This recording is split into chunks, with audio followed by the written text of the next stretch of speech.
Hello বন্ধুরা, এই যে বাল্ব আছে, বাল্বটা কেটে গেছে। এই বাল্বের যে আলো হয়, আলোটা একটু কম হয়। এই কারণে আমরা যে এলইডি যে বাল্ব পাওয়া যায়, আপনার এলইডি যে এরকম যে বাল্ব পাওয়া যায়, এই বাল্ব আমরা এই বাল্বের ভিতরে একটু মডিফাই করে দেব।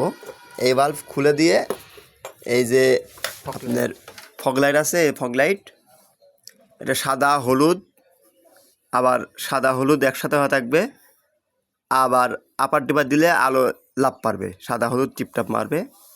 তো এই লাইটটা এই জায়গায় আমরা সুপারগুলো একটু হালকা আঠা দিয়ে আটকে দিয়ে এটা এইভাবে ভিতরে এইভাবে বসিয়ে দেব। ঠিক এরকমভাবে বসিয়ে দেবো। এটা এইভাবে বসায় দিলে কিন্তু কাজ হয়ে যাবে। এখন কিন্তু আলো দিলে তীরের মতো আলো যাবে। যাদের আলো কম হয়, অল্প টাকার যে মডিফাইগুলো আছে বাল্ব, এগুলো লাগাই দিলে কিন্তু সুন্দর আলো হয়ে যাবে। ধন্যবাদ, সকলকে ভালো থাকবেন, সুস্থ থাকবেন। আল্লাহ হাফেজ।